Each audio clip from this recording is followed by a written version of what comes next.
This is kind of a video to try and set me back on track with some other stuff which has been going on in my life for about a year.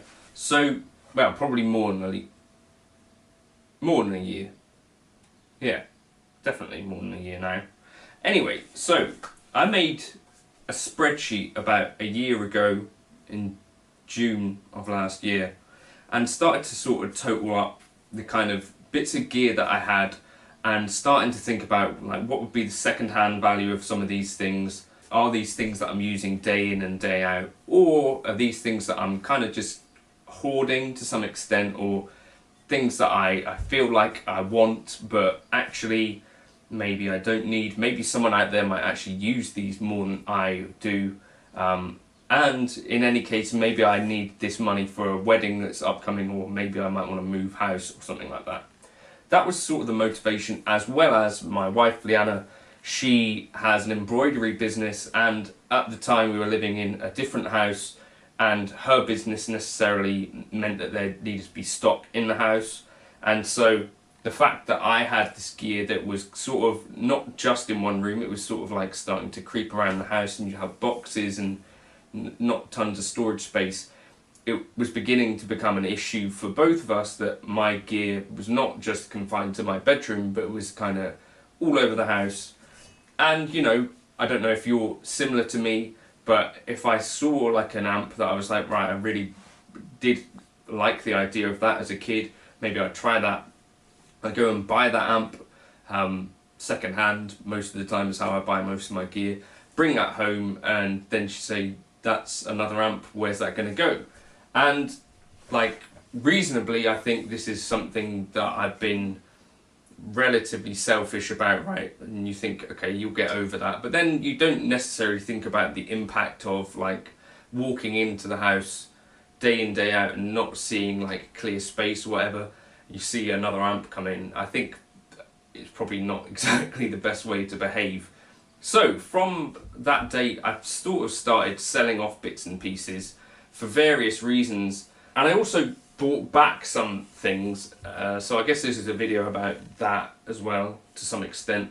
But maybe this could encourage myself to carry on this journey. Instead of going into the hoarding mentality, I think again it's probably time for me to say, right, well, these are bits of gear that potentially I'm really never going to use sensibly. Do I really need them? Could someone else benefit from them?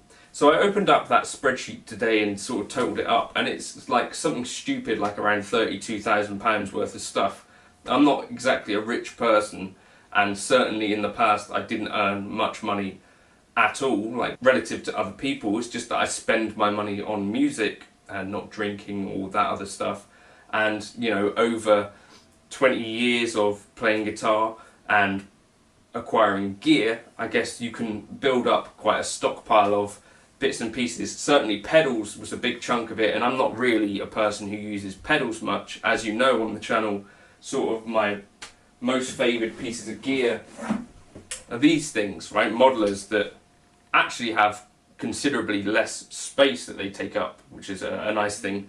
But equally, I can get loads of utility out of these pedals reasonably. I do like them, but I don't actually use them much live, particularly some of the stuff I had.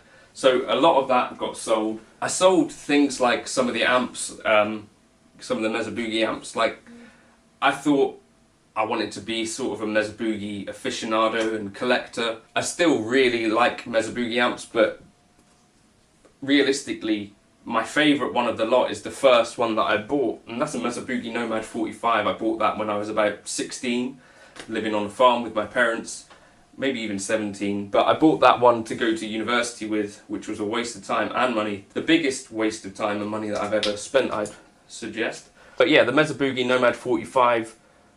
Now that has on it the most ridiculous third drive channel, which is basically my lead tone.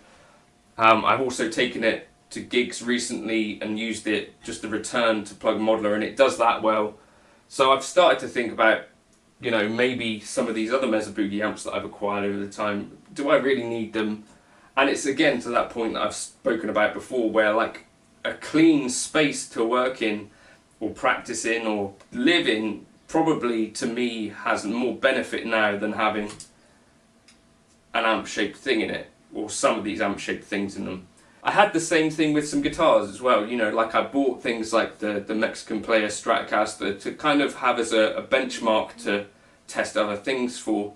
But once that's done, that's not a guitar that inspires me to pick it up at all. So there's, on this channel, obviously, you know, like a bit of, what would be the word, churn, gear churn, turnover, where I'm interested in pieces of gear and stuff, and I think that's part of what draws people to the channel is some of these bits of gear that I buy.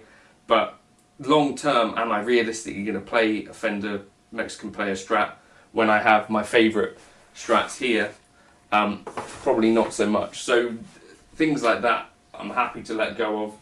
I think that's what it's about, like being realistic with yourself and thinking, you know, are these things that I would never want to replace? And for sure, there are going to be things like that, I'd imagine, you know. And I do read in comments occasionally, you know, stories from people who at one stage let go of a thing that they really regret now. So I think you've got to be careful with some of that stuff. And actually the Mesa Boogie Mark III hardwood that I bought, that's been on the channel a few times, I did sell it to James in Wales. And a couple of months later, maybe, he found a Mesa Boogie King Snake. So he bought that, and he had the Mark III back up for sale. So I thought, I'm going to buy that back. So, you know, it's not always necessarily going to work out like that if you do sell a piece of gear which was special to you. And this is also why I think maybe starting to have this relationship where you can just let pieces of gear go that you're not using may lead you to a situation where you're not as desperate in the future. But equally, if I sell this Mesa Boogie Road King, which is on eBay at the moment, there's a fair chance that it's going to be very difficult for me to find a Road King again. But when I think about it, yes, it's something that I dreamt about having as a kid, and yes, I could afford it when I bought it. But since I've had it, have I used it enough to justify keeping it around? Frankly, probably not. You saw yesterday I might have done a video with the Road King and talked about dual rectifiers and stuff, but is it something that I ever see myself gigging? Probably not, because I'd have to get a 2x12 to take out with it, and most of the time I'm carrying a PA with me as well, so it's very difficult for me to fit that in the car. I could fit in a combo, so the Mesa Boogie Nomad or something that can fit on a 1x12, I could totally gig that. You know, the Mesa Boogie Mark III equally is quite heavy, you know, I don't know if I'm going to be able to gig that sort of thing going forward, you know, my back might not allow it. I sold a Mesa Boogie Lone Star combo because that weighs more than the Sun, but I did buy this Mesa Boogie head Lone Star to replace it, just because the Mesa Boogie Lone Star I do think is quite a special amp in a way that is actually quite useful, and I would like to get around to gigging that one day, you know, if I ever was in the case where I needed a fairly loud amp but a fairly bubbly tone. And yeah, it's just a pretty amp. In the head format I find these things are a little bit more manageable, obviously. But yeah, let me know your thoughts on that. Like, to me, I was hoarding a lot of gear that was probably not super necessary, and you might have seen I got things like that Rockaverb and the Cornford Carrera and things like that.